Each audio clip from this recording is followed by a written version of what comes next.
Te midde van die skroeiende hitte van die strate, kom 'n seun wat karre gewas het vir kos af op 'n miljoenêr op die rand van wanhoop.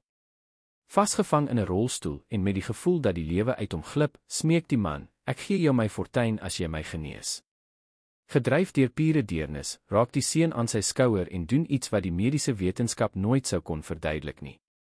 Vanaf daardie oomblik word die lot van die twee verweef in 'n wonderwerk wat lewens vir altyd sal verander. Die middagson het die teer van die parkeerterrein in 'n warm plaat verander, wat die lig in 'n onsigbare dans laat bewe het. Ben het die sweet van sy voorkop met sy vuil arm afgevee en na die wolklose hemel opgekyk, sy keel so droog so skierpapier. Hy was 8 jaar oud, maar sy maar lyfie en moe oë het die verhaal vertel van iemand wat al veel langer as dit geleef het. Die emmer was byna leeg, die troebel water het sy gesig, donker van die vuilheid, weerkaats. Hy het voor dagbreek wakker geword, soos altyd, onder die afdak van die ou bakkery in Commissionerstraat. Sy lyf het gepyn van die klippe op die grond, maar ten minste het die wind daar nie so sterk gewaai soos onder die een brug waar hy voorheen geslaap het nie. Vandag moes hy ten minste R15 bymekaar maak. R15 het 'n brood, 'n bottel water en miskien, as hy gelukkig was, 'n stukkie hoender by die kafee beteken wat die vorige dag se oorskiet vir R2 verkoop het. 3 karre. Hy het die hele oggend net 3 karre gewas en een van die bestuurders het sonder om te betaal weggery en versnel terwyl Ben nog die seperige lap vasgehou het. Die ander 2 het hom R1 elk gegee. R2 in 4 ure se werk onder daardie genadelose son. Ben het nader gestap aan 'n grys sedan wat pas geparkeer het, die klam lap in sy hande. Voordat hy sy mond kon oopmaak, het die vrou met die donker bril 'n skielike gebaar met haar hand gemaak, soos iemand wat 'n vlieg wegjaag. Hy het weggestap en die skaamte wat hy so goed geken het, ingesluk. Dit was altyd so, sommige mense het nie eers na hom gekyk nie, ander het met afskie gekyk, en daar was die wat met jammerte gekyk het, maar nie gestop het nie. Jammerte het nog nooit iemand gevoed nie. Sy maag het hard gerommel en hom daaraan herinner dat sy laaste maaltyd gisteraand was, toe hy 'n halwe bakkie oorskietkos in die vullisstrom naby die mark gekry het. Dit was suur, maar hy het dit in elk geval geëet. Hy het vroeg geleer dat hy niks kon mors nie. Dit was toe dat hy die geluid hoor. Metaalagtige gerammel gevolg deur 'n skerp fluit wat deur die lug gesny het. Ben het sy kop gedraai en wit rook uit die enginekap van 'n enorme swart motor sien stroom, blink selfs onder die stoom. Dit was een van daardie karre wat hy net in televisie-advertensies in die winkelvensters gesien het as hy by Santonreiland verbygeloop het. Die soort kar wat meer geld gekos het as wat hy in 1000 lewens se ryte was sou kon verdien. Die bestuurder het vinnig uitgeklim, 'n groot man in 'n donker pak wat ongemaklik gelyk het in die hitte. Hy het die enginekap oopgemaak en agteruit gespring toe nog rook ontsnap en saggies gevloek terwyl hy sy selfoon uitgehaal het. Ben het van 'n afstand dopgehou, nuuskierig, toe hy beweging op die agtersitplek opmerk. Die agterdeur het stadig oopgegaan en dit was toe dat Ben dit sien. 'n Middeljarige man, miskien 50, miskien ouer, wat in 'n rolstoel gesit het wat die bestuurder haastig uit die kattebak gehaal het. Die man het dierklere aangehad, dit kon Ben sien selfs sonder om iets van handelsmerke te weet. Die wit hemp, die horlosie wat aan sy pols geblink het, die leerskoene. Maar dit was nie wat sy aandag getrek het nie. Dit was die man se gesig. Dit was vertrek in 'n uitdrukking wat Ben goed geken het. Dit was pyn. Ware, diep pyn, die soort wat jy nie kan wegsteek nie. Sy hande het gebewe waar hy die armleunings van die stoel vasgeklem het, die kneukels wit van die inspanning. Sy kakebeen was geklem, sy oë styf toegeknyp, sy voorkop bedek met sweet wat niks met die hitte van die dag te doen gehad het nie. Ben het iets in sy bors voel toetrek. Hy het daardie uitdrukking al voorheen gesien, op verskillende gesigte. Hy het dit gesien in die oë van oom Frikkie, die kartonversamelaar wat 2 jaar lank vir hom gesorg het, toe hy 5 was, toe die siekte hom van binne begin verteer het. Hy het dit gesien in die oë van die swanger meisie wat op die plein geslaap en snags van regpyn geskree het. Hy het dit op soveel gesigte gesien tydens sy wandelinge deur die stad se strate, waar leiding nooit 'n vaste adres gehad het nie. Die bestuurder het hard en senuweeagtig op die telefoon gepraat en verduidelik dat die motor gebreek het en dat hulle dringend 'n ander voertuig nodig gehad het. Ben kon flardes van die gesprek hoor. Iets oor 'n belangrike afspraak, oor 'n vergadering wat nie uitgestel kon word nie, oor medisyne wat besig was om op te raak. Intussen het die man in die rolstoel onbeweeglik gebly, behalwe vir die konstante bewing van sy hande en die swaar asemhaling wat sy bors in onreëlmatige bewegings laat op en afgaan het. Niemand anders in die parkeerterrein het dit gelyk of hulle dit opmerk nie. Mense het haastig verbygeloop, in en uit motors geklim, op hul fone gepraat, hul lewens geleef sonder om een kant toe te kyk. Ben het 'n tree vorentoe gegee. Toe nog een. Sy instink het vir hom gesê om weg te bly, om nie betrokke te raak nie, om nie aandag te trek nie. Ryk mense het gewoonlik nie van mense soos hy gehou nie. Maar iets sterker het hom getrek. Miskien was dit die herinnering aan oom Frikkie, wat altyd gesê het die enigste ding wat regtig saak maak in hierdie wêreld, is om niemand alleen te laat lei nie. Miskien was dit net die deel van hom wat, ten spyte van alles, steeds geglo het dat mense goedhartigheid verdien. Hy het stadig nader gekom, die emmer 'n paar meter agter hom vergete. Die bestuurder het met sy rug na hom gestaan, steeds besig om op die telefoon te argumenteer. Ben het langs die rolstoel gaan staan, sy geskeurde en vuil klere 'n skrille kontras met die leksheid van daardie man. Sy stem het sag uitgekom, amper skaam. Is meneer alright? Die man het sy oë stadig oopgemaak, asof die blote handeling 'n geweldige inspanning geverg het. Sy oë was donker, diep gevul met 'n moegheid wat verder as die fisiese gestrek het. Hy het na Ben gekyk asof hy deur hom sien, asof die see net nog 'n skaduwee in die vale landskap van sy pyn was. Vir 'n lang oomblik het nie een van hulle iets gesê nie. Ben kon die reuk van medisyne ruik wat van die man afgekom het, daardie sterk reuk van hospitaal en siekte wat hy so goed geken het. Hy kon die geswelde are in die bewende hande sien, die te bleek vel, die gebarste lippe. Uiteindelik het die man gepraat. Sy stem was hees, moeg, en het die gewig gedra van iemand wat al baie moed opgegee het. Ek is besig om dood te gaan, seun. Die woorde het tussen hulle geval soos klippe in 'n stil dam.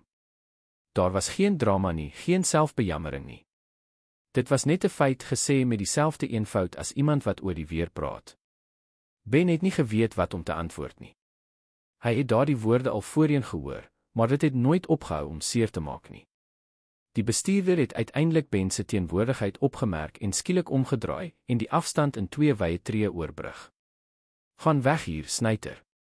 Gaan pla iewers anders.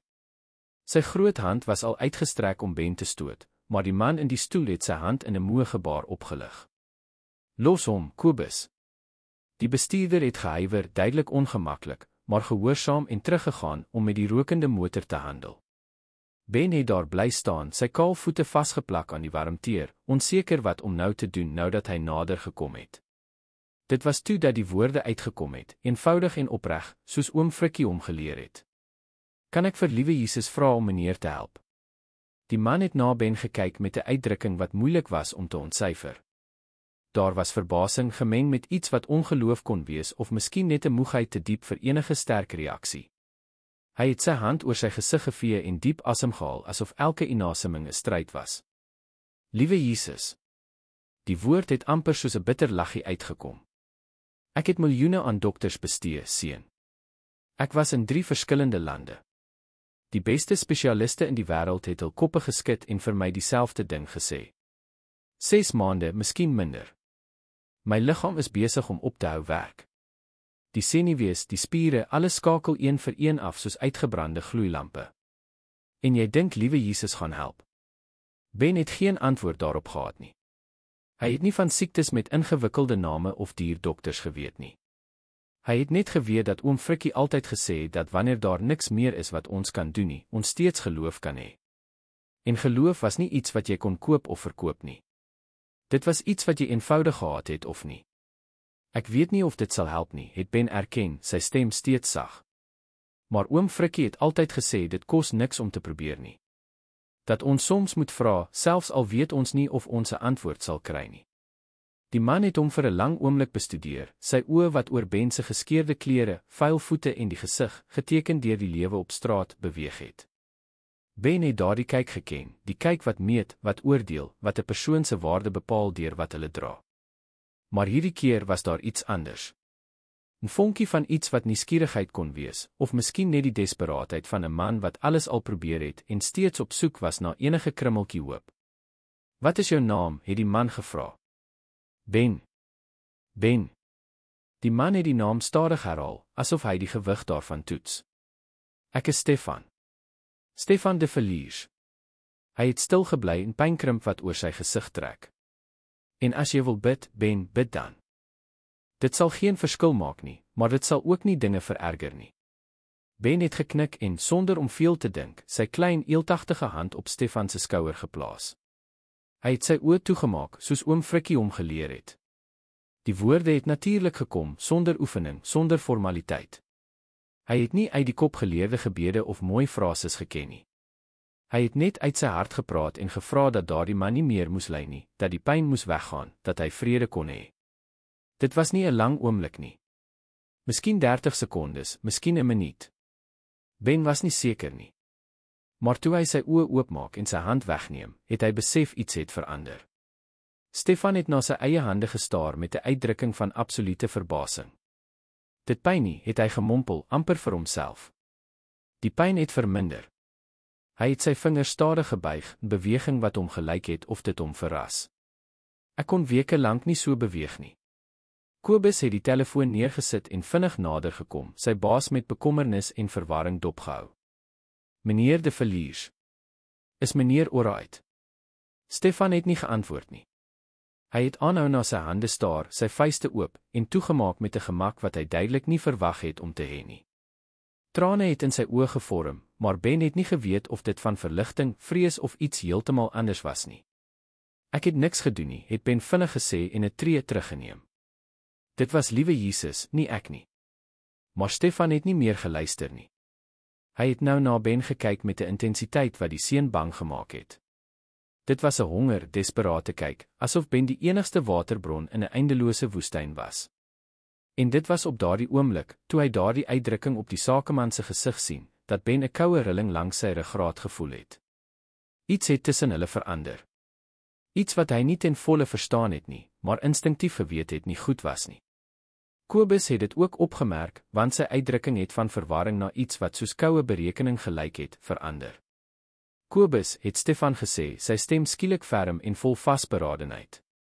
Gryp die seun. Ben het nie tyd gehad om te reageer nie.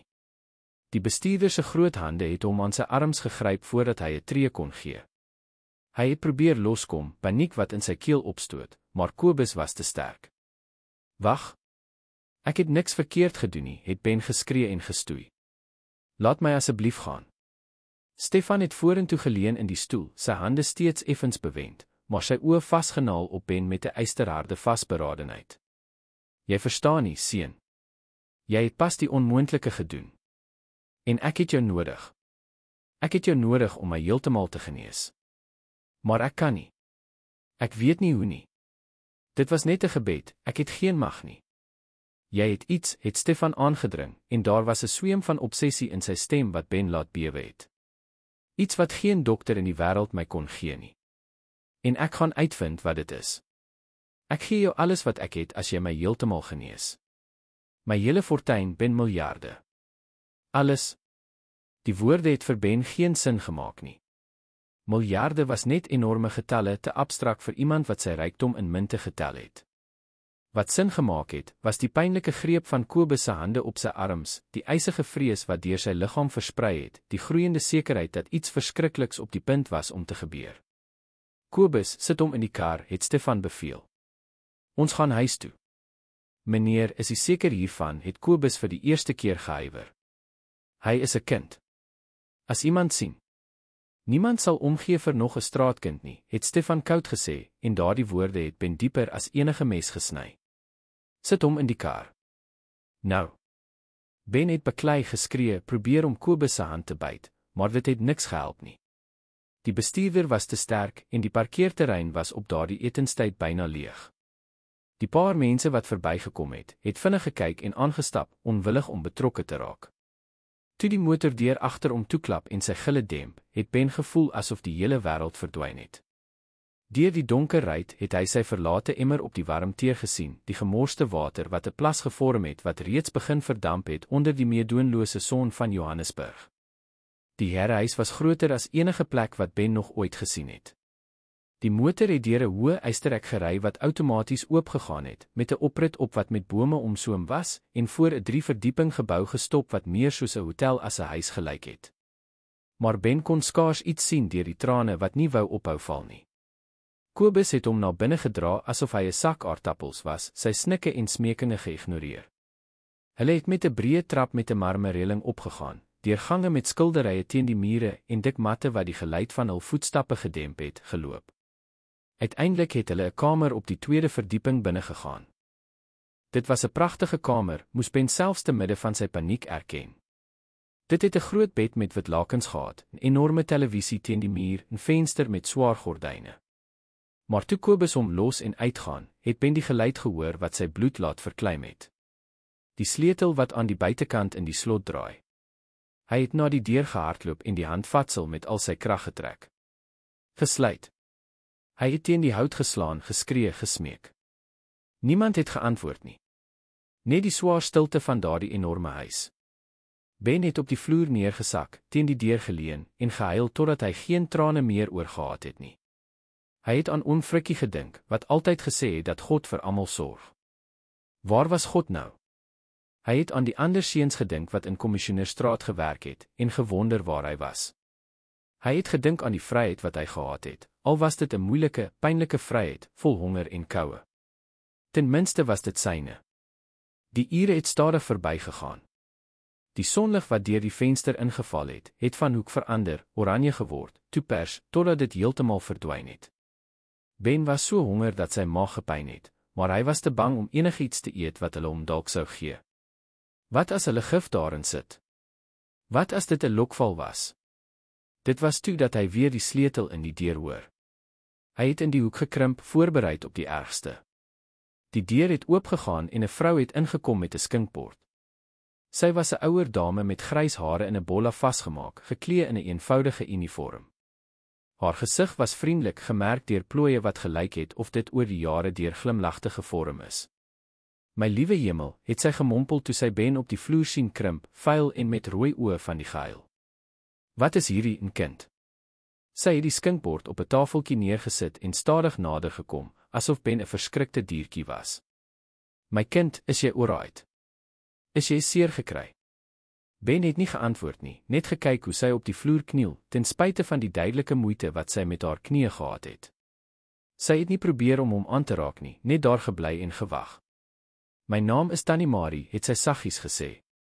"Ek werk al 20 jaar hier. Ek weet jy is bang en jy het alle reg om te wees. Maar ek het kos gebring. Jy moet iets eet." "Hoekom het hy my hierheen gebring?" het Ben gevra, sy stem hees. "Ek het niks verkeerd gedoen nie." Tannie Marie het diep gesug, en daar was opregte hartseer in haar oë. "Meneer Stefan, hy is nie gesond nie. Ek praat nie net van die siekte in sy liggaam nie. Hy is desperaat en desperate mense doen verskriklike dinge." Sy het haar kop geskud. "Maar dit maak nie reg wat hy gedoen het nie. Jy is 'n kind. Jy behoort te speel, te leer, nie in 'n kamer toegesluit te wees nie." Ben het iets in sy bors voel loskom. Uiteindelik iemand wat hom as 'n persoon sien, nie as 'n voorwerp of 'n instrument nie. "Hy dink ek kan hom genees," het Ben gesê. "Maar ek kan nie. Ek het net gebid. Dit was liewe Jesus, nie ek nie." Tannie Marie het sy gesig vir 'n lang oomblik bestudeer. "Miskien was dit so, maar nou glo hy dat jy sy enigste hoop is. En 'n man sonder hoop is tot enigiets in staat." Sy het na die skinkbord gewys. "Kom, eet iets. Dis rys, boontjies, hoender. Regte kos, daar is niks verkeerd daarmee nie. Ek het dit self gemaak." Ben het gehuiwer, maar die honger was sterker as die vrees. Hy het na die tafel gekruip en begin eet, eers stadig, toe met meer ywer. Dit was die beste kos wat hy nog ooit in sy lewe geproe het. Tannie Marie het op 'n stoel naby gesit en met tevredenheid toegekyk. "Wanneer laas het jy ordentlik geëet?" het sy gevra. "Ek kan nie onthou nie," het Ben tussen happe deur erken. Hulle het vir 'n paar minute in stilte gesit, net die geluid van Ben wat eet. Dit was Tannie Marie wat die stilte gebreek het. "Meneer Stefan wil môreoggend met jou praat. Hy gaan jou vra om weer te probeer. Om hom te genees. Maar ek weet nie hoe nie." Die paniek het teruggekeer in Ben se stem. "Ek het geen mag nie. Hoe laat ek iemand dit verstaan? Ek weet nie, kind. Maar ek gaan jou iets sê." Tannie Marie het vorentoe geleun. "Ek glo in God. Ek glo hy doen dinge wat ons nie verstaan nie. As dit hy was wat deur jou gewerk het, sal hy weer werk as dit sy wil is. En as dit nie is nie, sal dit nie. Dis nie iets wat jy beheer nie. Nadat Ben klaar geëet het, het Tannie Marie hom die badkamer gewys wat aan die kamer gekoppel was. Daar was 'n enorme bad, skoon handdoeke, welriekende seep. Ben het vir die eerste keer in weke gebad en gesien hoe die water bruin word van die vuil wat van hom afkom. Tannie Marie het skoon klere gelos en sagte slaapklere wat te groot was, maar gepas het. Toe hy uit die badkamer kom, het sy die bed opgemaak. Probeer slaap, kind. Môre gaan 'n moeilike dag wees. Sy het na die deur gestap, toe gestop en teruggekyk. Ek sal vanaand vir jou bid. En ek sal met meneer Stefan praat, kyk of ek hom tot sy sinne kan bring. Tannie Marie het Ben geroep voordat sy uitgaan. Dankie. Dat Tannie gaaf was met my. Sy het geglimlag en dit was 'n hartseer maar opregte glimlag. Gaaf wees is nooit te veel in hierdie wêreld nie, my kind. Veral met die kleintjies. En toe is sy uit en Ben het weer die sleutel in die slot hoor draai. Hy het op die sagte bed gelê, so anders as die harde vloer waar hy gewoonlik geslaap het. Hy moes gemaklik gewees het, maar hy het verlore gevoel in daardie te groot, te sagte ruimte. Dit het ure geneem voordat hy kon slaap, en toe hy slaap, het hy gedroom dat hy deur eindelose strate hardloop, op soek na die pad huis toe, maar daar was geen huis om na terug te keer nie. Die volgende oggend het Kobus hom vroeg kom haal. Hy het Ben na 'n ander, nog groter kamer geneem, wat soos 'n kantoor vol boeke en donker meubels gelyk het. Stefan was daar in sy rolstoel agter 'n enorme lesenaar. Hy het beter gelyk as gister, meer wakker, maar daar was steeds pyn in sy oë. Sit, het hy gesê en na 'n stoel voor die lesenaar gewys. Ben het gaan sit, sy hande sweterig, sy hart wat vinnig klop. Stefan het hom vir 'n oomblik wat soos 'n ewigheid gevoel het, in stilte dopgehou. Het jy lekker geslaap, het hy uiteindelik gevra. Ben het nie geweet of hy eerlik moes antwoord of met wat Stefan wou hoor nie. Hy het die waarheid gekies. Nie regtig nie. Ek kan my voorstel. Stefan het sy hand oor sy gesig gevee. Kyk, Ben, ek weet jy is bang. Ek weet wat ek gister gedoen het, was drasties. Maar jy moet my posisie verstaan. Ek is besig om dood te gaan. Die dokters het my 6 maande gegee, miskien minder. Elke dag wat verbygaan, werk my liggaam 'n bietjie minder. Gister, vir die eerste keer in maande, het ek verligting gevoel. Werklike, ware verligting. As gevolg van jou. Maar dit was nie ek nie, het Ben aangedring. Ek het net gebid. Dit maak nie saak hoe jy dit noem nie. Die feit is, dit het gewerk. Stefan het vorentoe geleun. Ek wil hê jy moet weer probeer. Elke dag. Soveel keer as wat nodig is. En wanneer ek heeltemal genees is, sal jy alles kry wat jy wil hê. Geld, 'n huis, opvoeding. Alles. En as ek nie kan nie, het Ben met 'n klein stemmetjie gevra. As dit nie werk nie. Stefan se uitdrukking het verhard. Dan sal ons aanhou probeer totdat dit werk. So het die roetine begin. 3 keer per dag het Kobus vir Ben kom haal en hom na Stefan geneem. En Ben sou sy hande op die man se skouer plaas en bid. Soms het dit gelyk of dit werk, die pyn het verminder, Stefan kon beter beweeg. Ander kere het niks gebeur nie. En wanneer niks gebeur het nie, het Stefan woedend geword, geskree, gedreig.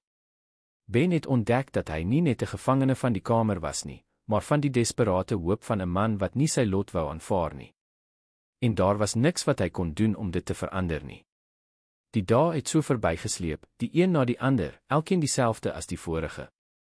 Wakker word, die ontbyt eet wat Tannie Marie gebring het, na Stefan geneem word, bid, terug aan kamer toe, middagete eet, na Stefan geneem word, bid, terug aan kamer toe, aandete eet, na Stefan geneem word, bid, slaap. En alles die volgende dag oor begin. Tannie Marie was die enigste lig in daardie duisternis. Sy het met Ben gesels, stories vertel van toe sy jonk was, boeke vir hom gebring om te lees. Sy het hom nuwe woorde geleer, dinge oor die wêreld verduidelik wat hy nooit die kans gehad het om te leer nie. In 'n ander situasie sou Ben dit gelief het. Maar dit was moeilik om enigiets te waardeer as jy 'n gevangene was. Dit was op een van daardie middae, byna 2 weke na sy aankoms, dat Ben ander mense in die huis ontmoet het. Hy was op pad terug na sy kamer toe hy 'n vrou in die gang teekom. Sy was mooi, het dierklere gedra en juwele wat geblink het, maar daar was iets kouds in haar oë toe sy na Ben kyk. So dis jy, het sy gesê, gestop en die pad geblokkeer. Die wonderseun. Kobus het probeer om by haar verby te kom, maar sy het nie pad gegee nie. Laat ek hom behoorlik sien. Sy het afgebuig op Ben se hoogte en sy gesig bestudeer met 'n uitdrukking wat hy nie kon ontsyfer nie. Lyk nie of daar iets besonders aan hom is nie. Net 'n vuil seun van die strate. Mevrou Anneliese, asseblief, het Kobus ongemaklik gesê. Meneer Stefan het gevra om. Ek weet baie goed wat my man gevra het sy hom kort geknip, sonder om haar oë van Ben af te haal. En ek dink dit alles is belaglik. Om te glo dat 'n kind siektes kan genees. Hy het heeltemal sy verstand verloor. Sy het opgestaan. Maar as dit om hoop gee, wie is ek om in te meng? Hoop is immers al wat 'n sterwende man het. Daar was gif in daardie woorde en Ben het dit gevoel. Kobus het hom vinnig weggeneem, maar Ben het teruggekyk en gesien hoe Anneliese hulle dophou met 'n glimlag wat nie haar oë bereik het nie. Daardie aand, toe Tannie Marie aandete bring, het Ben oor haar gevra. Mevrou Anneliese. Tannie Marie het 'n versigtige uitdrukking gehad. Sy is al 15 jaar meneer Stefan se vrou. Hulle het getrou toe hy reeds ryk was. Baie ryk. Sy het 'n pouse geneem. Dis nie my plek om te oordeel nie, maar ek sal jou iets sê, kind. Sommige mense trou uit liefde en ander trou uit belang. En sy steek nie baie goed weg watter een hare is nie. Ben het dit ingeneem. Sy hou nie van my nie. Sy hou nie van enigiets wat meneer Stefan hoop gee nie, het Tannie Marie saggies reggestel. Hoe gouer hy heen gaan, hoe gouer erf sy alles. Dis wreed om so te praat, maar dis die waarheid. In Ben se 3de week in die herhuis het 'n ander karakter op die toneel verskyn.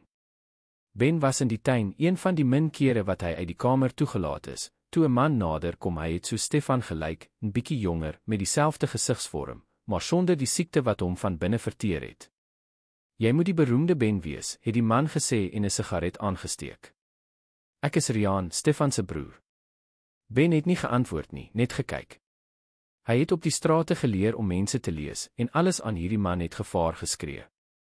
Die manier hoe hy geglimlag het sonder vreugde in sy oë, hoe hy met te veel selfvertroue beweeg het, hoe hy na Ben gekyk het asof hy 'n probleem was wat opgelos moes word. Snaaks hoe dinge werk, het Riaan 'n trekrook uitgeblaas.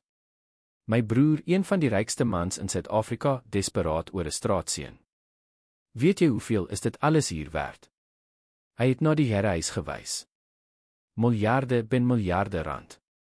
En alles is op die spel as gevolg van jou. Ek het nie gevra om hier te wees nie, het Ben saggies gesê. Ek weet. Riaan het die sigaret op die grond gegooi en dit doodgetrap.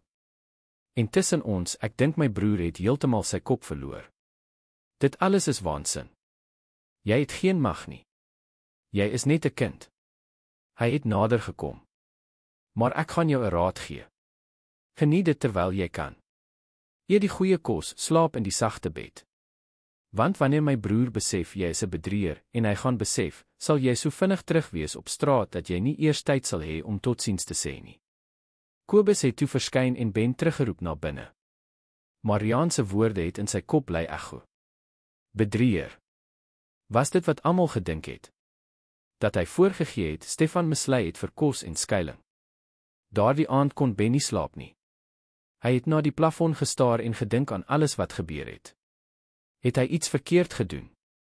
Toe hy vir Stefan in die parkeerterrein gebid het, was dit net 'n gebaar van goedhartigheid, soos oom Frikkie hom geleer het. Maar nou was daar mense wat gedink het dit was 'n slenter manipulasie. Daar was mense wat gewag het dat hy moes misluk. En hy was besig om te misluk. Dit het nie altyd gewerk as hy gebid het nie.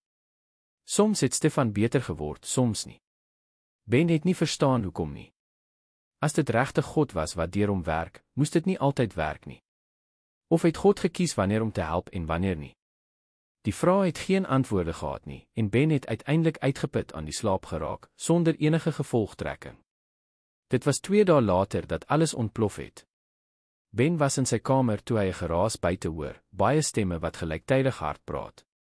Hy het na die venster gehardloop en iets gesien wat sy hart laat jaag het. Kameras. Joernaliste. Bakkies met die logos van televisienetwerke. daar was ten minste 20 mense by die hekke van die heerhuis en sekuriteitswagte wat probeer het om hulle buite te hou. Tannie Marie het die kamer ingehardloop, haar gesig bleek. My liewe hemel, dit het uitgelek. Die storie het die pers bereik. Wat beteken dit, het Ben gevra, bang. Dit beteken dat almal nou weet jy is hier. En hulle sal wel weet hoekom. Sy was reg, in die volgende paar uur het die beleg net vererger. Ben kon helikopters oor die huis hoor vlieg. Vanuit die kamer het hy gesien hoe meer en meer mense opdaag en by die hekkekamp opslaan. Plakkate, kameras, gille.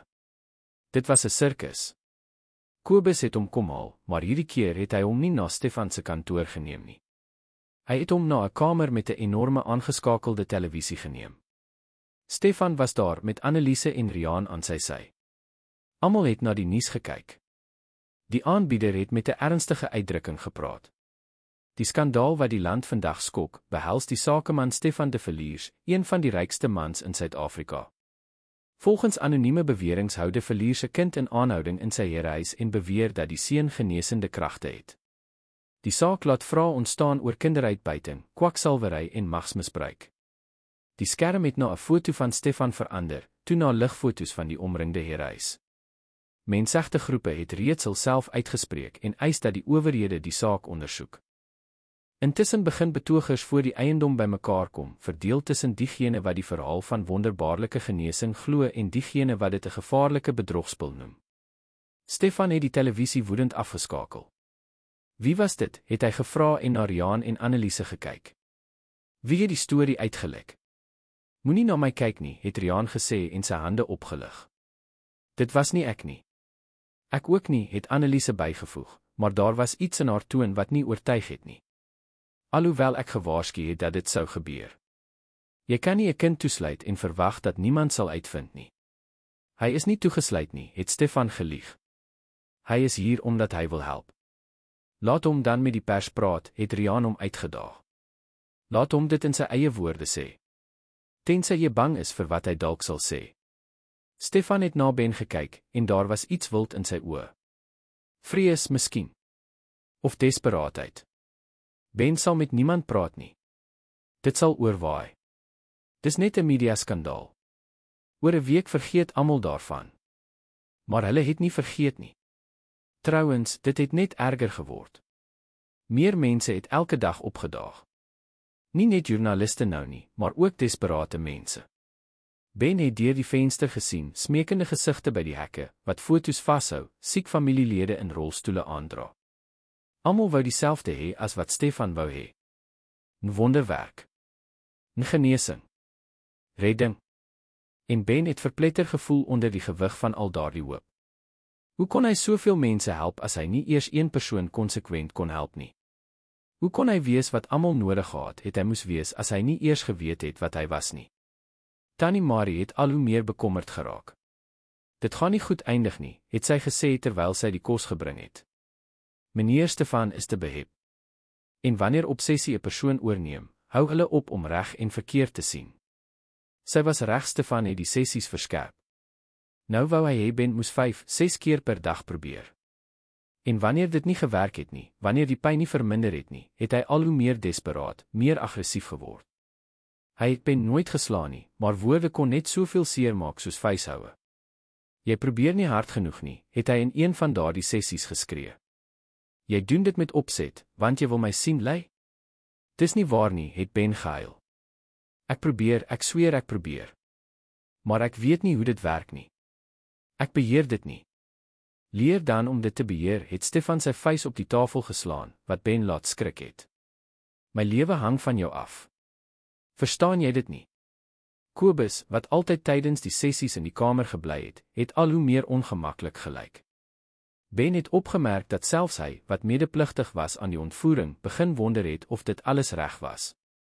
Dit was op 'n besonder moeilike aand, na 'n sessie waarin niks gewerk het nie, en Stefan vir 20 minute aaneen geskree het, dat iets gebeur het. Ben was in sy kamer op die bed opgerol, toe hy 'n geluid buite die deur hoor. Dit was nie die sleutel in die slot nie. Dit was iets anders. Hy het nader gekom en gedempte stemme gehoor. Hy het een van hulle herken as Riaan se. Jy moet iets met hierdie seun doen, het Riaan gesê. Dit word 'n sirkus. Die pers gaan nie los nie. En as die polisie betrokke raak, as kinderbeskermingsdienste opdaag, jy gaan alles verloor. Ek sal hom nie verloor nie, kom Stefan se moe stem. Hy is my enigste kans. Jou enigste kans was om jou lot met waardigheid te aanvaar, het Riaan geantwoord. Maar jy het hierdie pad van waansin gekies. En nou gaan ons almal die prys betaal. Ek, Anneliese, die maatskappy. Almal. Jy gee net om vir die maatskappy, het Stefan beskuldig. Dit was nog altyd so, jy wou nog altyd hê, ek moet uit die pad kom, sodat jy kan oorneem. En dink jy is verkeerd, het Riaan nie ontken nie. Jy is siek, Stefan. Jy is nie in staat om enigiets te bestuur nie. En in plaas daarvan om die aflosstokkie met waardigheid oor te gee, klou jy vas aan 'n fantasie, aan 'n straatseun wat geen mag het nie. Daar was 'n lang stilte. Toe praat Stefan, sy stem sag maar ferm. Gaan uit my huis uit. Met graagte. Maar weet dat ek stappe sal neem. Ek sal jou nie toelaat om alles wat ons pa gebou het, te vernietig weens hierdie sieklike obsessie nie. Ben het voetstappe hoor weggaan, toe stilte. Hy het daar bly staan bewend en verstaan dat dinge op die punt was om baie erger te word. En dit het erger geword. Die volgende dag het prokureurs opgedaag. Nie net een nie, maar verskeie, almal wat in regsterme gepraat het wat Ben nie verstaan het nie. Kuratele, geestelike onbevoegdheid, voogdyskap. Riaan het probeer om beheer van die maatskappy van Stefan weg te neem en beweer dat hy nie in 'n toestand was om besluite te neem nie. Anneliese het ook haar ware klere gewys. Sy het begin praat van skeiding, verdeling van bates, beskerming van die boedel. Dit was soos om te kyk hoe Aasvoël se liggaam omring wat nog nie dood was nie. En te midde van dit alles was Ben, 'n 8-jarige kind wat net wou teruggaan na die strate, hoe moeilik dit ook al was. Ten minste was hy daar vry. Ten minste het hy daar nie die gewig van almal se onmoontlike verwagtinge gedra nie. Tannie Marie het hom probeer troos, maar selfs sy het sonder woorde begin raak. Wat kan 'n mens sê vir 'n kind wat vasgevang is in 'n situasie wat volwassenes geskep het en nie kan oplos nie? Dit was op een van daardie aande, toe die laste ondraaglik gelyk het, dat Ben iets gedoen het wat hy lanklaas gedoen het. Hy het langs die bed gekniel en gebid. Maar hierdie keer het hy nie vir Stefan gebid nie, nie vir genesing of wonderwerke nie. Hy het vir homself gebid. Liewe Jesus, as U my hoor, help my asseblief om te verstaan. Hoekom ek? Hoekom gebeur dit? Ek wou net goed doen, soos oom Frikkie my geleer het. Maar dit lyk of alles verkeerd geloop het. Ek weet nie wat om te doen nie. Ek weet nie hoe om hieruit te kom nie. Wys my asseblief die pad. Daar was geen hoorbare antwoord nie, geen tekens uit die hemel nie. Net die stilte van die kamer en die verre geraas van die betogers by die hekke. Maar iets binne in Ben het 'n bietjie gekalmeer. Dit was nie aanvaarding nie, nie ware vrede nie. Maar dit was genoeg om aan te hou. Die 4de week het veranderinge in Ben se roetine gebring. Stefan het ekstra sekuriteitswagte gehuur om die skare by die hekke, wat nie opgehou groei het nie, te hanteer. Daar was nou honderde mense wat dag en nag gekamp het, sommige met paniere wat om genesing vra, ander met plakkate wat Stefan van kwaksalwery en uitbuiting beskuldig. Die druk het van alle kante toegeneem. Riaan se prokureurs het 'n hofsaak aanhangig gemaak wat Stefan se kuratele versoek. Anneliese het stories aan die pers uitgelek, elkeen meer sensasioneel as die vorige. Die maatskappy het kontrakte begin verloor, beleggers het senuweeagtig geword, die aandeleprys het gedaal. En Stefan, in die middel van dit alles, was besig om uitmekaar te val. Ben het die transformasie dag na dag sien gebeur. Die man wat aan die begin 'n mate van rasionaliteit, 'n mate van beheer gehad het, was nou heeltemal verteer deur obsessie. Hy het min geslaap, nog minder geëet, en al sy tyd spandeer om te eis dat Ben hom probeer genees, geskree wanneer dit nie werk nie, gehuil wanneer dit 'n bietjie werk. Jy maak my dood, het Stefan in een van daardie sessies gesê en Ben aan sy skouers vasgehou met 'n krag wat seer gemaak het. Elke keer as dit nie werk nie, maak jy my 'n bietjie meer dood. Hoekom doen jy dit aan my? Ek doen niks nie, het Ben teruggeskree, vir die eerste keer met woede in plaas van vrees geantwoord. Ek het nie gevra om hier te wees nie. Meneer het my met geweld gebring. Ek was vry, het karre gewas, geslaap waar ek wou. Dit was dalk moeilik, maar dit was my lewe. En meneer het dit van my weggeneem. Stefan het hom losgelaat asof hy gebrand is. Hy het na Ben gestaar met 'n verbuisterde uitdrukking, asof hy uiteindelik regtig luister. Maar die oomblik het vinnig verbygegaan en die obsessie het teruggekeer. Maar jy het die krag. Jy het iets wat geen dokter in die wêreld my kon gee nie. Jy kan nie sommer net weggaan nie. Kan ek nie, of laat meneer my nie, het Ben uitgedaag. Daar was geen antwoord nie. Kobus het Ben teruggeneem na die kamer en vir die eerste keer het die bestuurder meer as net die gewone opdragte gepraat. Die seun is reg, jy weet. Dit alles is verkeerd.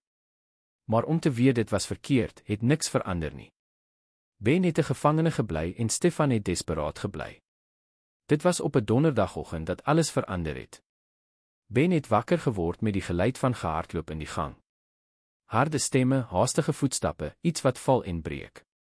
Hy het na die deur gehardloop en probeer luister, sy hart wat bons. Hy kon fragmente hoor. Ambulans vinnig reageer nie. Toe Kobus uiteindelik die kamerdeur oopmaak, was sy gesig bleek. Dis Tannie Marie. Sy het uit die kombuis geval. Sy word nie wakker nie. Ben het gevoel asof die vloer onder sy voete verdwyn het.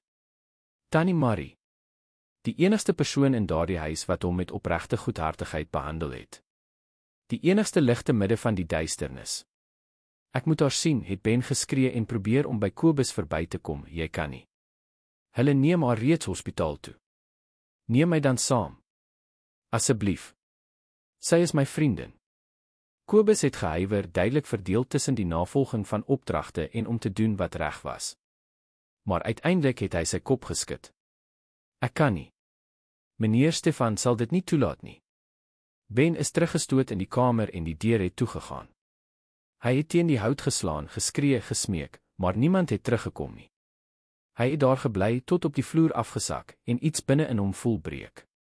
Tannie Marie wat vir hom gesorg het, wat hom as 'n mens behandel het, as 'n kind wat sorg verdien. En nou was sy in 'n hospitaal, miskien besig om te sterf, en hy kon niks doen nie. Die ure het stadig soos gesmelte lood verbygegaan. Niemand het gekom nie, niemand het kos gebring nie, niemand het nuus gegee nie. Ben het by die venster uitgekyk en gesien hoe die son oor die hemel beweeg en die tyd op 'n wrede manier aandui. Dit was eers laatmiddag dat Kobus teruggekeer het. Sy gesig was nog donkerder. Dit was 'n beroerte. Ernstig. Die dokters dink nie sy gaan oorleef nie. En selfs as sy oorleef, sal daar ernstige gevolge wees. Verlamming waarskynlik. Die woorde het soos klippe op Ben geval.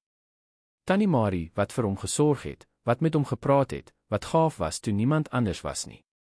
Nou was sy in 'n hospitaal moontlik besig om te sterf, en hy was in 'n kamer toegesluit sonder om te kan help. Neem my na haar toe, het Ben gesê, sy stem ferm ten spyte van die trane. Asseblief. Ek moet gaan. Ek kan dit nie doen nie, Ben nie. Jy kan. Ben het opgestaan en Kobus aangekyk. Jy weet jy kan. Jy bestuur die kar, jy het die sleutels, jy kan my neem. En jy weet dis die regte ding om te doen. Kobus het hom vir 'n lang oomblik aangekyk. Ben kon die stryd binne die man sien, die konflik tussen gehoorsaamheid en gewete.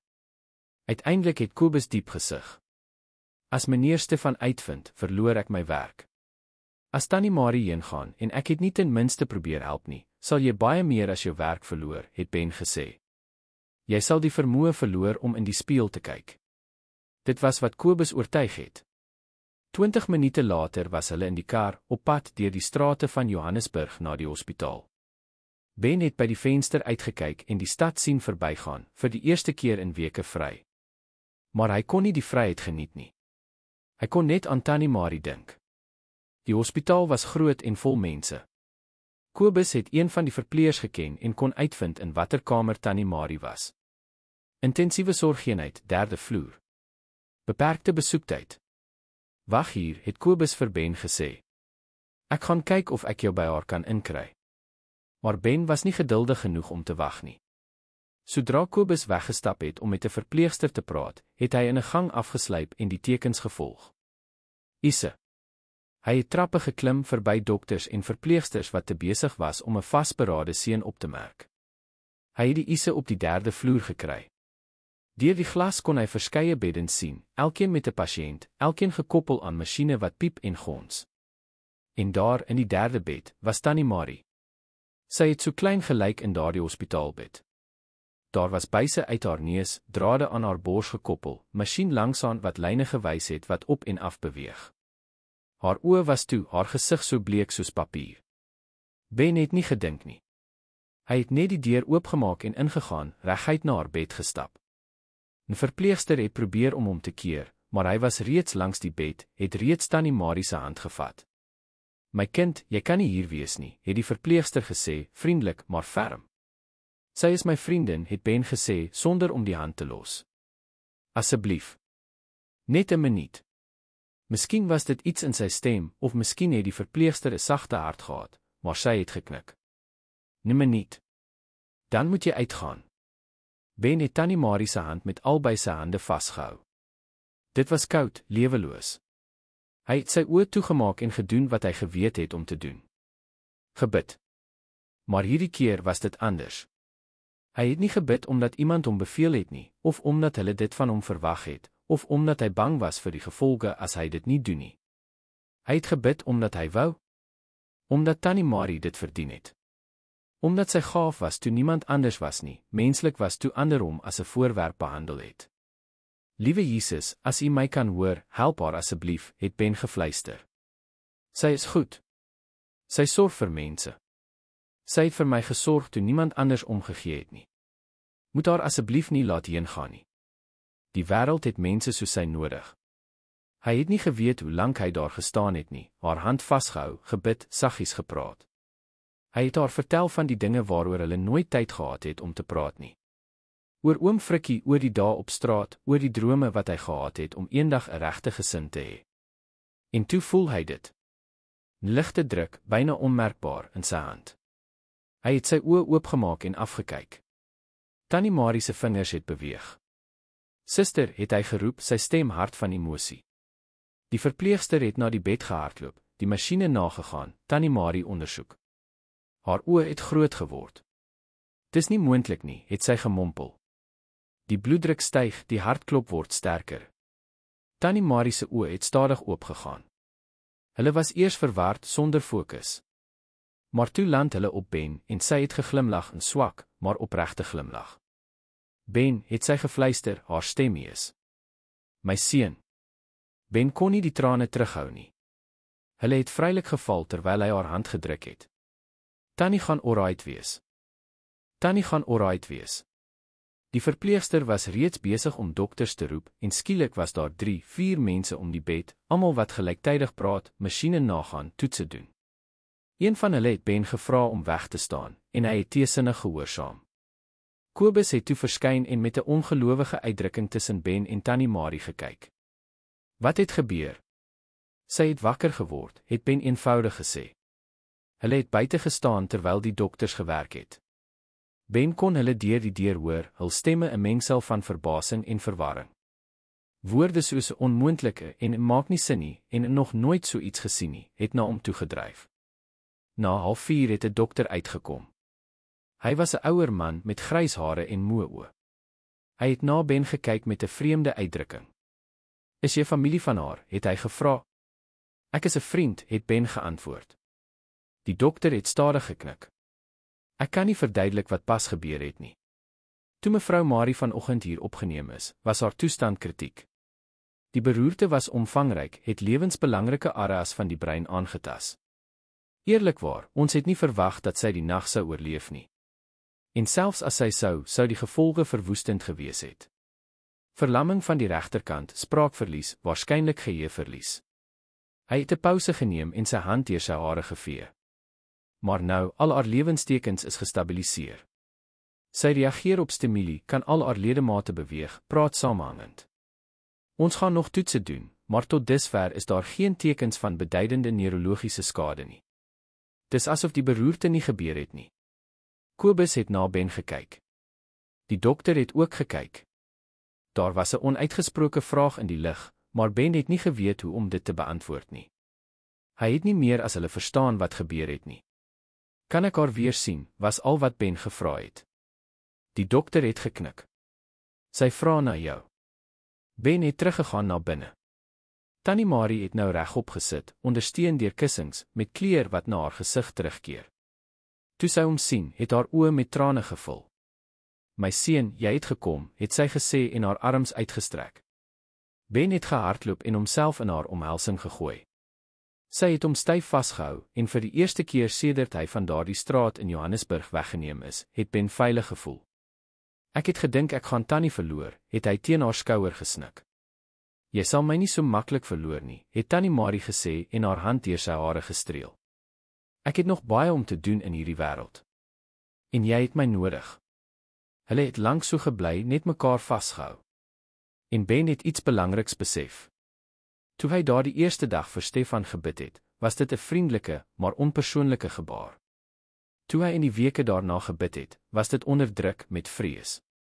Maar toe hy vir Tannie Marie gebid het, was dit met ware liefde. Dit was met sy hele hart, met sy hele siel. En miskien het dit al die verskil gemaak. Die nuus van Tannie Marie se wonderbaarlike herstel het soos 'n bom ontplof. Die dokter wat alles aanskou het, kon nie stil bly nie, en binne enkele ure het al die televisienetwerke daaroor berig. Die seun wat genees. Die wonderwerk in die Goue Kruis Hospitaal. Die gevangene kind wat die onmoontlike verrig. Ben en Kobus kon skaars terugkom na die Herehuis. Joernaliste het hulle in die hospitaal se parkeerterrein omsingel, kameras en mikrofone in hul gesigte gedruk, vrae van alle kante geskree. Kobus moes met geweld 'n pad oopmaak, Ben in die kar sit en teen hoë spoed wegry. Toe hulle by die Herehuis aankom, was die situasie nog erger. As daar voorheen honderde mense by die hekke was, was daar nou duisende. Die verkeer in die straat was heeltemal tot stilstand gebring. Helikopters het onophoudelik oor die eiendom gesirkel. Die polisie is ontbied om die skare te beheer. En tussen al daardie mense, honderde desperate mense. Ben het deur die motorvenster gesien toe hulle verbyry. Ma's wat siek kinders vashou. Bejaardes in rolstoele. Mense met plakkate wat om hulp smeek. Almal wou dieselfde hê as wat Stefan wou hê. Almal het geglo dat Ben hulle kon red. Die gewig van daardie verwagtinge was oorweldigend. Hoe kon hy soveel mense help? Hoe kon hy wees wat almal nodig gehad het? Stefan het by die deur gewag toe hulle inkom. Sy gesig was 'n masker van teenstrydige emosies. Woede, vrees, hoop, jaloesie. Jy het uitgegaan, was die eerste ding wat hy gesê het. Sonder my toestemming uitgegaan. Om Tannie Marie te help, het Ben geantwoord, te moeg om bang te wees. En sy is nou gesond. Die dokters het gesê dis onmoontlik, maar sy is gesond. Stefan het vir 'n oomblik stil gebly.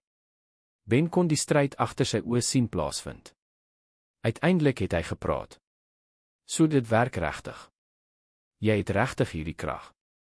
Ek weet nie wat ek het nie, het Ben eerlik gesê. Ek weet net dat wanneer ek regtig bid, wanneer dit vir iemand is vir wie ek omgee, gebeur daar soms iets. Maar ek beheer dit nie. Ek kan dit nie aan en afskakel soos 'n ligskakelaar nie. Maar jy kan leer, het Stefan aangedring, daardie obsessie wat terugkeer na sy stem. Jy kan oefen, jy kan verbeter. En nou weet die hele wêreld. Nou sal almal jou wil hê. En hy was reg in die dae wat gevolg het die druk tot onmoontlike vlakke toegeneem. Politici het hulself uitgespreek.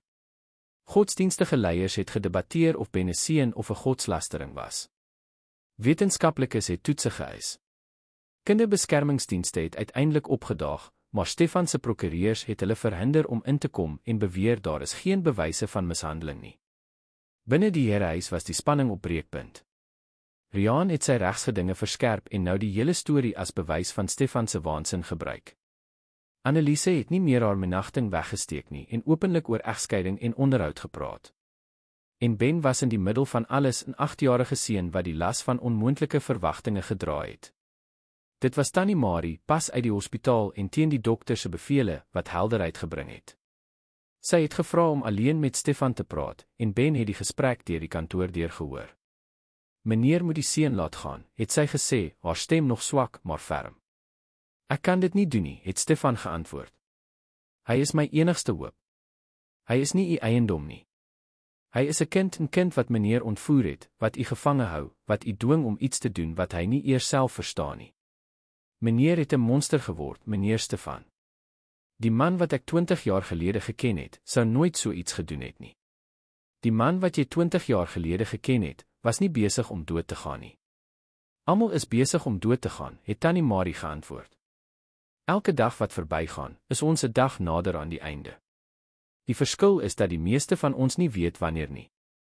Meneer weet, en dit het u so bang gemaak dat u menslikheid verloor het. Maar om 'n kind gevange te hou, gaan nie u menslikheid terugbring nie. Dit sal net wat daarvan oor is, verder besmet. Daar was stilte. Toe Stefan se stem gebroke. Ek wil nie sterf nie, Marie. Ek is so bang om te sterf. Ek weet. Maar wat meneer doen, is verkeerd. En diep binne weet meneer dit ook.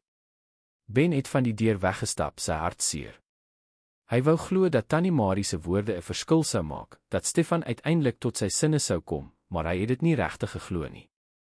Die obsessie was te sterk, die vrees vir die dood te groot. En hy was reg daardie aand het Stefan vir Ben geroep en nuwe reëls aangekondig. Daar sal nou kameras in jou kamer wees. Tralies voor die vensters. Wagte by die deur 24 uur. Ek kan nie die risiko loop dat jy weghardloop nie. Jy is te belangrik. Belangrik vir wie, het Ben gevra, die woede wat uiteindelik oorkook. Vir meneer. Want is nie vir my nie. Ek maak nie saak nie. Ek het nooit vir meneer saak gemaak nie. Ek is net 'n instrument, 'n voorwerp wat meneer gebruik om die lewe te probeer kill. Stefan het nie geantwoord nie, net vir Kobus geknik om Ben weg te neem. En toe Ben terugkom in sy kamer, het hy gesien dit was waar.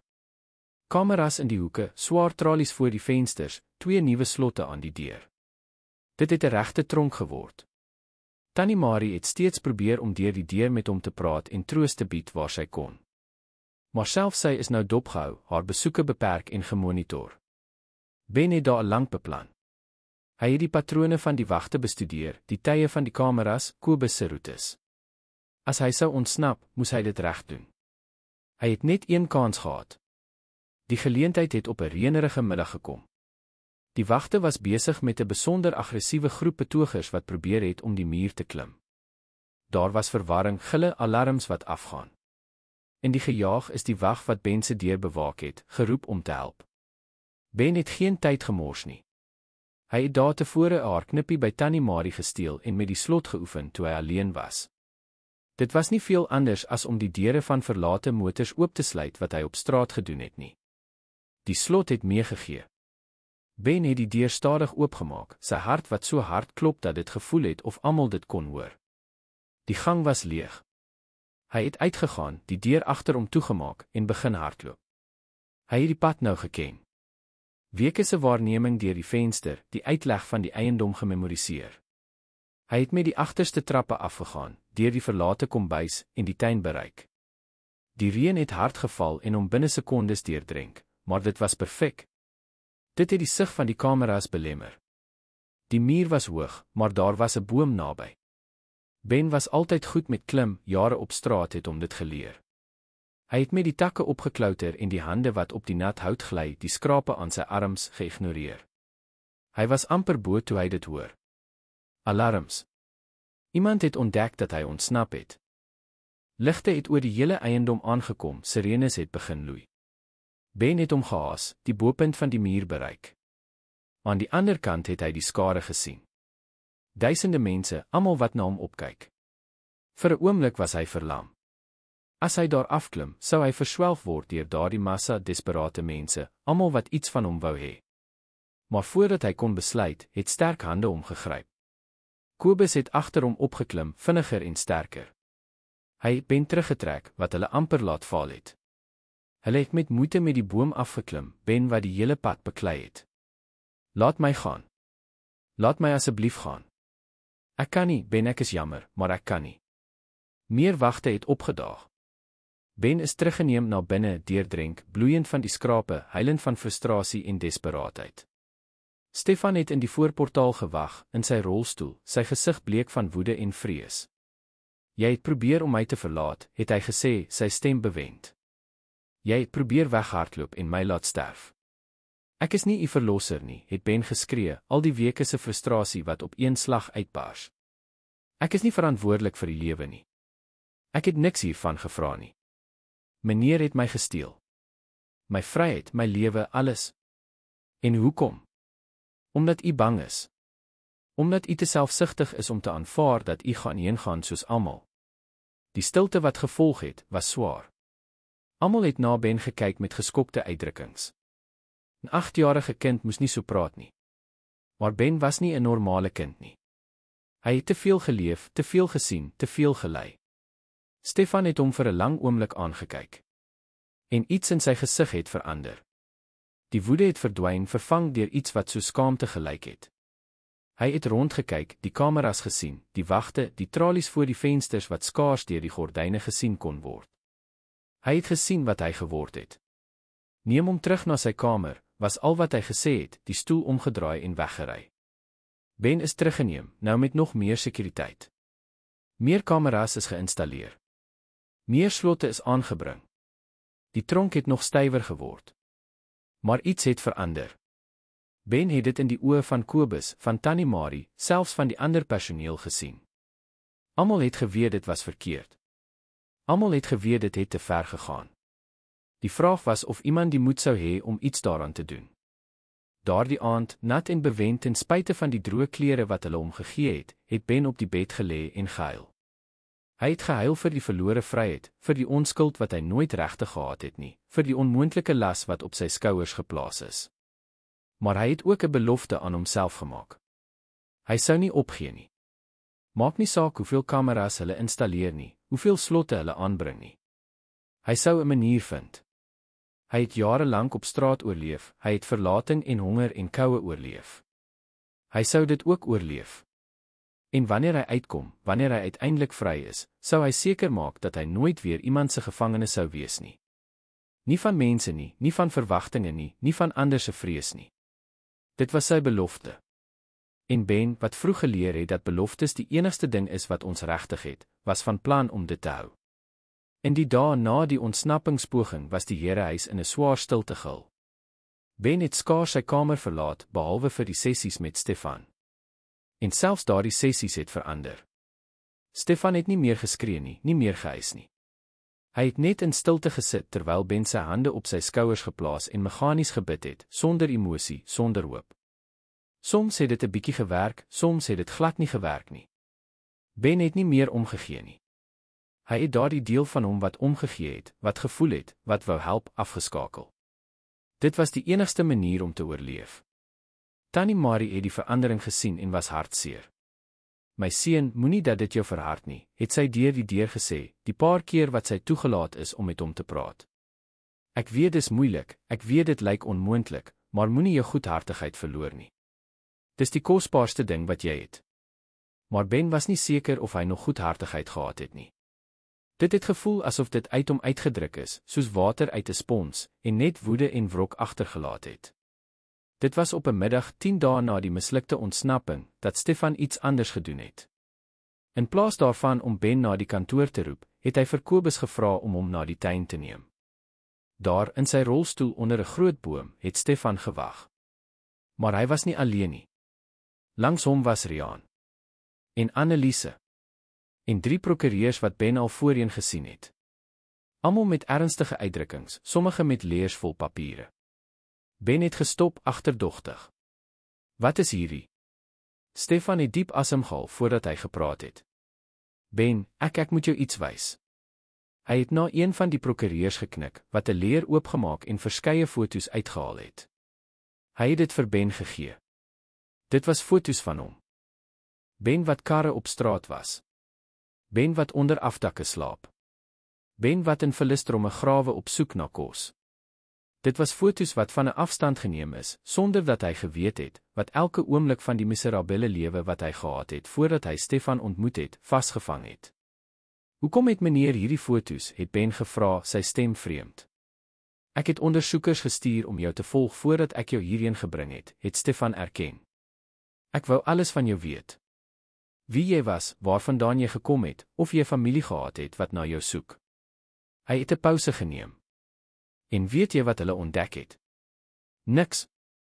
Absoluut niks. Geen familie, geen rekord, geen persoon wat omgegee het of jy bestaan of nie. Dit was asof jy onsigbaar was. Ben het nie geantwoord nie. Hy het dit alles al geweet. Hy het nie nodig gehad dat iemand dit in sy gesig vryf nie. Stefan het voortgegaan, en daar was nou iets anders in sy stem. Iets wat berou kon wees. En toe sien ek hierdie foto's. Ek het regtig gesien. Nie net gekyk nie, maar gesien 'n 8-jarige kind, alleen in die wêreld, wat elke dag sukkel om te oorleef. In die koue slaap, honger ly, soos vullis behandel word deur die mense wat verbyloop. Hy het na sy eie hande gekyk, bewend in die stoel. En ek het iets besef. Ek het besef dat ek my hele lewe lank mense so behandel het. Nie net jy nie, maar almal wat ek onder my beskou het. Die personeel, die skoonmakers, die mense wat my karre gewas het. Ek het almal as voorwerpe, instrumente, dinge gesien wat gebruik en weggegooi kon word. En toe ek siek word, toe dit my beurt was om te ly, het ek dieselfde met jou gedoen. Ek het jou tot 'n genesingsinstrument gereduseer. Riaan het sy arms gekruis, duidelik ongeduldig. Stefan, as jy ons almal hierheen geroep het om 'n toespraak te hou. Bly stil, Riaan, het Stefan gesê sonder om na sy broer te kyk. Sy oë was op Ben gefestig. Gisteraand kon ek nie slaap nie. Ek het by die venster uitgekyk en al daardie mense by die hekke gesien. En weet jy wat ek besef het? Dat ek presies geword het wat ek altyd verag het. Desperate, patetiese man wat aan enige strooihalm van hoop vasklou. En erger nog, 'n man wat onskuldige seermaak as gevolg van sy eie vrees.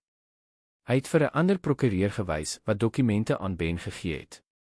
Dit is vrylatingspapiere. Ek laat jou gaan. Sonder voorwaardes, sonder slenters. Jy is vry. Ben het na die papiere gekyk sonder om te verstaan. Dit moes 'n slenter wees.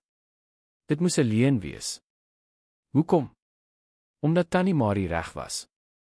Omdat jy reg was daardie dag toe jy op my geskree het. Ek is nie jou verlosser nie, en jy is nie myne nie. Ek was so verteer deur die vrees vir die lewe dat ek die lewe self uit die oog verloor het. En in die proses het ek joune gesteel. Anneliese het 'n geluid van ongeloof gemaak. So dis dit. Jy gaan hom net laat gaan. Na dit alles, die media, die skandaal, gaan jy erken jy was verkeerd. Ja, het Stefan eenvoudig gesê. Ek was verkeerd. Diep, verskriklik verkeerd. Riaan het vorentoe geleun. En die maatskappy. Die aandeelhouers. Die kontrakte wat ons verloor het. Wat gaan ons met dit alles doen? Ek gee nie meer om nie, het Stefan geantwoord, en daar was vryheid in sy stem. Ek het 50 jaar spandeer om 'n ryk te bou, geld op te gaar, mag na te jaag. En vir wat? Op die ou end kan ek niks daarvan saamneem nie. Dit koop nie 'n ekstra dag nie, dit bring nie vrede nie, dit maak geen verskil nie. Die enigste ding wat saak maak, die enigste ding wat werklik is mense. En ek het my hele lewe gemors deur mense as weggooibaar te behandel. Hy het weer na Ben gekyk. Veral jy, ek het alles van jou geneem, Ben, jou vryheid, jou kinderjare, jou vrede. En ek kan dit nie teruggee nie. Ek kan nie ongedaan maak wat ek gedoen het nie. Maar ek kan jou nou 'n keuse gee. Jy kan weggaan, teruggaan na die strate as jy wil. Of wat, het Ben gevra agterdogtig. Of jy kan bly. Nie as 'n gevangene nie, nie as 'n instrument nie. As 'n persoon. Stefan het diep asemhaal as 'n seun. Die stilte wat gevolg het, was absoluut. Selfs Riaan en Anneliese was sprakeloos, geskok. Is meneer mal, het Ben uiteindelik gesê. Wil meneer hê ek moet bly? Na alles wat meneer gedoen het. Ek weet dit maak nie sin nie, het Stefan erken. Ek weet ek het nie die reg om dit te vra nie. Maar gisteraand, toe ek na daardie foto's kyk, het ek nog iets besef. Ek het gesien hoe eenders ons is, jy en ek. Albei alleen, albei wat sukkel om te oorleef, albei verlore. Die verskil is dat jy, self sonder enigiets, steeds iets het wat ek lank gelede verloor het. Goedhartigheid. Deernis. Geloof. Ek het nie meer daardie dinge nie, het Ben bitter gesê. Meneer het dit van my weggeneem. Nee, ek het nie. Dis seer gekry, dis weggesteek, maar dis nog daar. Ek het dit gesien toe jy gehardloop het om Tannie Marie te help. Ek het dit gesien in die manier hoe jy bid, selfs wanneer jy kwaad is, selfs wanneer jy nie wil nie. Dis nog daar, Ben. En miskien, net miskien, as jy my die kans gee, kan ek by jou leer. Kan ek weer leer om mens te wees? Anneliese het skielik opgestaan. Dis belaglik. praat jy daarvan om hierdie kind aan te neem, 'n straatseun sonder dokumente, sonder 'n geskiedenis, wat die grootste skandaal van jou loopbaan veroorsaak het? Ja, het Stefan ferm gesê. Dis presies waarvan ek praat. Riaan het sy kop geskit. Jy het heeltemal jou verstand verloor. Ek gaan die kuratele-proses verskerp. Met hierdie maaltoespraak sal dit maklik wees om te bewys dat jy nie geestelik in staat is om enigiets te bestuur nie. Doen wat jy wil, het Stefan gesê. Ek gee nie meer om vir die maatskappy, vir die geld, vir enige van daardie dinge nie. Al wat vir my saak maak, is om ten minste een keer in my lewe die regte ding te doen. Anneliese en Riaan het woedend weggestap, die prokureurs wat agterna hardloop. Net Stefan, Ben en Kobus, wat alles in stilte aanskou het, het oorgebly. Ben het na die vrylatingspapiere in sy hande gekyk. Dit was eg. Hy was regtig vry. Hy kon uitstap, teruggaan na die strate, teruggaan na die lewe wat hy geken het. Moeilik, ja, maar ten minste was dit syne. Hoekom moet ek meneer glo, het hy gevra? Hoe weet ek dis nie nog 'n slenter nie? Jy weet nie, het Stefan eerlik geantwoord. Daar is geen manier om te weet nie. Ek het weke lank vir jou redes gegee om my nie te vertrou nie. Maar ek sal jou sê wat ek weet. Ek weet ek het miskien 6 maande om te lewe, miskien minder. Ek weet ek sal daardie tyd alleen of saam met iemand deurbring. En ek weet dat, as ek dit alleen deurbring, ek hierdie wêreld presies sal verlaat soos ek ingekom het. Alleen, selfsugtig en leeg. Hy het vorentoe geleun in die stoel. Maar as jy my 'n kans gee, as jy my toelaat om te probeer om selfs net 'n fraksie van wat ek verbrou het, reg te maak, dan miskien, net miskien, sal my laaste maande iets beteken. Ek vra jou nie om my te vergewe nie. Nie eers om van my te hou nie. Ek vra net vir 'n kans om die regte ding te doen. Ben het daar gestaan, verdeeld. 'n Deel van hom wou hardloop, by daardie hek uitgaan en nooit weer terugkyk nie. Maar 'n ander deel, die deel wat steeds in tweede kanse geglo het, wat steeds geloof gehad het, selfs wanneer hy dit nie wou hê nie, het gehuiwer. En as ek bly, het hy stadig gevra, beloof meneer dat u my nooit weer sal toesluit nie. My nooit weer tot iets sal dwing nie. Ek beloof. Jy is vry om te kom en gaan soos jy wil. Vry om jou eie keuses te maak. En as jy eendag besluit jy wil weggaan, sal ek jou nie keer nie. En sal meneer ophou om my te gebruik om te probeer genees. Stefan het sy oë toegemaak en Ben het trane sien afloop. Ja. Ek aanvaar my lot, wat dit ook al mag wees. As ek oor 6 maande moet heen gaan, sal ek heen gaan. En dis alright. Want ten minste sal ek daardie tyd spandeer om te probeer beter wees. Ben het na Kobus gekyk en leiding gesoek. Die bestuurder het 'n klein knik gegee, asof hy sê, dis jou keuse. Uiteindelik het Ben diep asem gehaal. Ek sal bly. Maar op een voorwaarde. Watter een? Ek wil ander kinders help. Die wat op straat is soos ek was. Meneer het al hierdie geld, al hierdie eiendom. Ons kan iets goeds daarmee doen. Iets wat regtig saak maak. En so, op daardie oomblik, onder 'n boom in die tuin van 'n herhuis, het alles verander. Dit was nie oombliklik nie, nie magies nie. Maar dit was die begin van iets nuuts. Die begin van verlossing. Die eerste dae na die verandering was vreemd. Ben het Stefan nog nie heeltemal vertrou nie, het steeds die grense van die beloofde vryheid getoets. Hy het vroeg wakker geword en na die deur gegaan, verwagtend dat dit gesluit sou wees. Maar dit was altyd oop. Hy het deur die tuine gestap, verwagtend dat iemand hom sou terugroep. Maar niemand het nie. Stefan het sy woord gehou. Daar was geen gedwonge sessies meer nie, geen eise vir genesing nie. In plaas daarvan het hulle begin gesels. Opregte gesprekke waar Stefan oor Ben se lewe op straat gevra en regtig na die antwoorde geluister het. Waar Ben kon vra oor die maatskappy, oor geld, oor hoe daardie wêreld van rykdom wat vir hom so vreemd was, gewerk het. Tannie Marie het teruggekeer werk toe teen almal se protes en gesê sy voel beter as in jare. Sy het Ben se gunsteling etes gekook, stories vertel, dinge geleer wat elke kind behoort te weet, maar wat hy nooit die kans gehad het om te leer nie. Maar die regte werk het begin toe Stefan vergaderings met argitekte, maatskaplike werkers en opvoeders belê het. Ben het in hierdie vergaderings gesit, aan die begin net dopgehou, en later begin om menings te gee. Hy het immers beter as enige kenner geweet wat straatkinders nodig het. Hulle het kos nodig, natuurlik, het Ben gesê. Maar hulle het ook waardigheid nodig. om soos mense behandel te word, nie soos probleme nie. Hulle het iemand nodig wat in hulle glo. Stefan het na alles geluister, notas geneem, planne aangepas. Die herreis het begin verander. Kamers is aangepas, ruimtes is geskep, onderwysers is aangestel. En toe alles gereed was, het Ben gehelp om die eerste kinders te kies. Hulle het na die strate gegaan, hy en Stefan saam. Stefan in die rolstoel, Ben wat langs hom stap. Dit was vreemd om na daardie plekke terug te keer, die hoeke te sien waar hy karre gewas het, die afdakke waar hy geslaap het. Maar nou was dit anders. Nou het hy die mag gehad om dinge te verander. Hulle het daardie eerste dag 15 kinders gekry. Sommige agterdogtig, ander desperaat genoeg om enige hulp te aanvaar. Ben het met elkeen gepraat, in hul oë gekyk, homself daar weerspieël gesien. Dis nie 'n weeshuis nie, het hy verduidelik. Dis 'n tuiste en plek waar jy veilig kan wees, eet, leer en beroep aanleer. En wanneer jy gereed is, wanneer jy wil weggaan, kan jy gaan. Niemand sal julle gevange hou nie. Die eerste aand met die 15 kinders in die herehuis was chaoties. Sommige het beklei, ander het gehuil, baie kon nie in sagte bedden slaap na jare se slaap op die vloer nie. Maar Ben was daar, het met elkeen gepraat, vrese gekalmeer, sy eie storie gedeel. En stadig, dag vir dag, het daardie kinders begin vertrou. Hulle het begin glimlag. Hulle het begin hoop.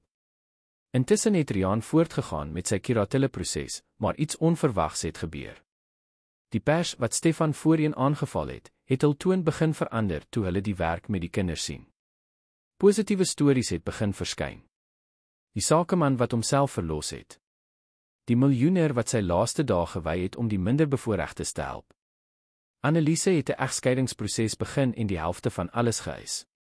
Stefan het nie beklei nie, het die bate sonder klagte verdeel. Sy kan die geld hou, het hy vir Ben gesê. Ek het ontdek ek het nie soveel nodig nie. Ek het net genoeg nodig om 'n verskil te maak. Die maande het verbygegaan.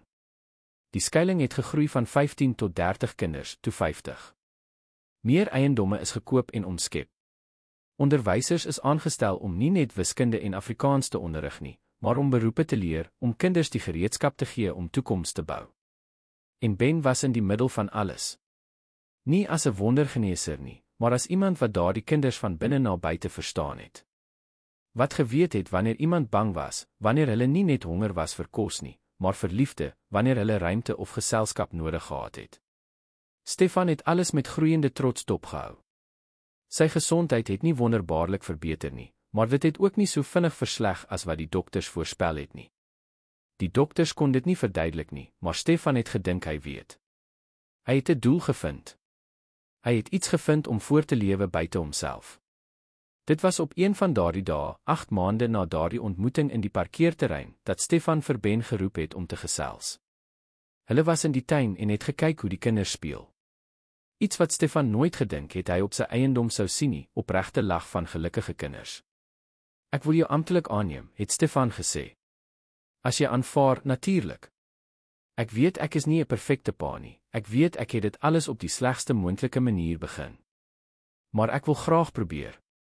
Ek wil graag jou familie wees. Ben het vir 'n oomblik stil gebly en gekyk hoe die kinders hardloop. Ek wou nog altyd 'n familie hê, het hy uiteindelik gesê. Maar ek het daardie idee opgegee. Ek het gedink dis nie vir my nie. En nou? Ben het na Stefan gekyk, die man gesien wat so anders was as die een wat hom maande gelede ontvoer het. Hy het iemand gesien wat opreg probeer het om beter te wees, beter te doen. Ja, het hy gesê. Ek aanvaar om u seun te wees. Die papier is 3 weke later onderteken. Ben de Villiers amptelik. Rian het dit natuurlik betwis en beweer dit was 'n slenter om beheer oor die fortuin te behou. Maar die regter wat die werk gesien het wat gedoen is, wat die opregte band tussen aangenome pa en seun gesien het dit goedgekeur. Die stigting het eksponensieel gegroei. 25 skuilings in die eerste jaar, 100 in die tweede. Elkeen het die model van die eerste gevolg, kinders met waardigheid en respek behandel, nie net kos en skuiling gegee nie, maar hoop en 'n toekoms. Ben het gestudeer, jare later in maatskaplike werk gegradueer en die openbare gesig van die stigting geword. Maar hy het nooit vergeet waar hy vandaan kom nie. Hy het aangehou om elke skuiling persoonlik te besoek, met die kinders te sit, na stories te luister, syne te deel. En ja, soms wanneer iemand gevra het, het hy gebid. Nie as 'n vertoning nie, nie as 'n verpligting nie, maar as 'n opregte gebaar van geloof en liefde. Soms het dit gewerk, soms nie, en Ben het vrede daarmee gemaak. Hy het geleer dat hy nie wonderwerke beheer nie, dat hy nie verantwoordelik was vir enige iemand se redding nie. Hy was net 'n kanaal as God gekies het om hom te gebruik. Stefan het nie 6 maande geleef nie, maar 7 jaar na die aanvanklike diagnose. 7 jaar wat hy as die beste van sy lewe beskryf het. Hy het die stigting sien groei, honderde kinders sien tuistes vind, Ben 'n bewonderenswaardige man sien word. Toe hy uiteindelik heen gegaan het, was dit in vrede, omring deur Ben, Tannie Marie en baie van die kinders wat deur die stigting gegaan het. Daar was geen pyn aan die einde nie, geen vrees nie. Net dankbaarheid dat hy 'n kans gehad het om 'n verskil te maak, om ten minste 'n deel van die skade wat hy aangerig het, reg te stel. Hy het alles vir Ben nagelaat, wat elke sent gebruik het om die stigting uit te brei. Tientalle lande, honderde skuilings, duisende lewens wat verander is. Die seun wat karre vir munte gewas het, het nou 'n ryk van deernis bestuur. En Ben het nooit daardie eerste gebed in die parkeerterrein vergeet nie, toe hy niks gehad het nie, maar alles aangebied het wat hy gehad het. 'n Eenvoudige gebaar van goedhartigheid wat 'n revolusie van liefde ontketen het. Dit het bewys dat die ware wonderwerk nie in fisiese genesing gelê het nie, maar in die transformasie van harte. Dekades later, reeds 'n middeljarige man, het Ben soms nog die strate besoek. Hy het met die kinders gepraat wat daar gewoon het, na hul stories geluister, hulp aangebied. Nie as 'n verlosser nie, nie as 'n mystieke geneeser nie, maar as iemand wat eendag presies was waar hulle was. Ek was soos julle, het hy gesê. Alleen, bang, sonder hoop. En iemand het my 'n kans gegee. Nou is dit my beurt om daardie kans aan julle te gee. En hulle het geluister, hierdie straatkinders, en in sy oë gesien dat hy verstaan.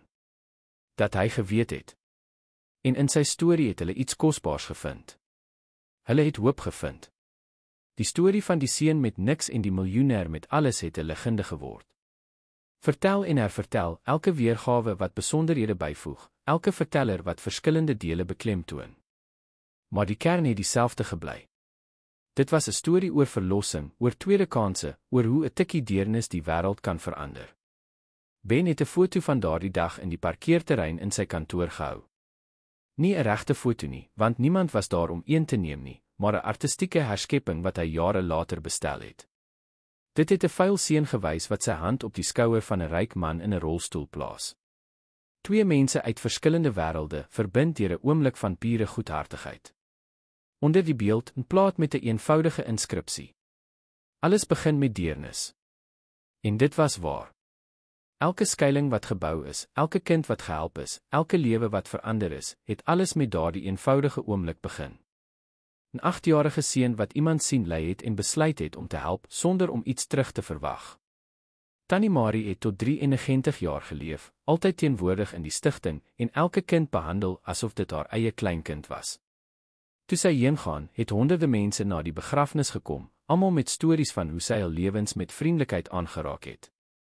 Kobus het jare lank as bestuurder aangebly, maar het uiteindelik die sekuriteitskoördineerder van al die skuilings geword. Hy het verseker dat geen kind ooit behandel sou word soos Ben in daardie eerste dae behandel is nie, dat almal beskerm en gerespekteer sou word. Rian het uiteindelik die regsgeding verloor en heeltemal onttrek. Sommige sê hy het jare later sy eie transformasie ondergaan, maar dit is 'n ander storie. En Ben het aangehou om te doen wat hy altyd die beste gedoen het. Om vir mense te sorg. Om hoop te gee waar daar geen was nie. Om te bewys dat dit nie saak maak waarvandaan jy kom nie, nie saak maak wat jy deurgemaak het nie, daar is altyd 'n kans om 'n verskil te maak. Die ware rykdom, het hy geleer, was nooit Stefan se geld nie. Dit was die liefde wat hulle gekies het om te deel. Dit was die deernis wat hulle besluit het om te versprei. Dit was die daaglikse besluit om beter te wees, beter te doen, beter lief te hê. En in daardie keuse, in daardie eenvoudige, maar diepgaande besluit, was die ware wonderwerk. Nie die genesing van 'n liggaam nie, maar die genesing van 2 siele. En deur daardie genesing, die genesing van duisende ander. Einde van die storie. Liewe luisteraars, ons hoop die storie van Ben en Stefan het julle harte so diep geraak soos dit ons in geraak het om dit te vertel. Hierdie is 'n storie oor die transformerende krag van deernis, oor hoe 'n eenvoudige gebaar van goedhartigheid rimpelings kan skep wat die hele wêreld verander. Dit gaan oor verlossing, vergifnis en tweede kanse. Oor hoe dit nooit te laat is om die regte ding te doen nie, en hoe ons nooit te klein is om 'n verskil te maak nie. Om hierdie emosionele reis voort te sit, het ons 'n spesiale snitlys voorberei met ewe boeiende stories wat jou sal laat nadink, huil en in die goedheid van die mensdom glo. Vind die snitlys hier deur links van die video te klik. As hierdie storie jou op enige manier geraak het, as Ben en Stefan in jou hart gekruip het, gee die video 'n duimpie op en teken in op ons kanaal. Elke dag bring ons unieke stories wat die kompleksiteit van die menslike lewe verken, stories van verlossing, liefde, oorwinning en hoop. Stories wat bewys dat selfs in die donkerste oomblikke daar altyd lig is. Moenie vergeet om hierdie storie te deel met iemand wat moet hoor dat wonderwerke gebeur, dat mense verander, dat liefde altyd wen nie. Laat weet ons in die kommentaar watter deel van die storie jou die meeste geraak het, watter lesse jy geleer het, watter refleksies jy gemaak het. Ons is mal daaroor om elke kommentaar te lees en te weet hoe hierdie stories julle lewens beïnvloed. En onthou altyd, julle kan ook die Ben in iemand se lewe wees. 'n Eenvoudige gebaar van goedhartigheid, 'n oomblik van deernis, kan 'n revolusie van liefde begin. Moet nooit die krag wat julle het om 'n verskil te maak, onderskat nie. Tot die volgende storie en mag die deernis van Ben en die transformasie van Stefan julle inspireer om vandag beter te wees as wat julle gister was. Ons sien julle in die kommentaar.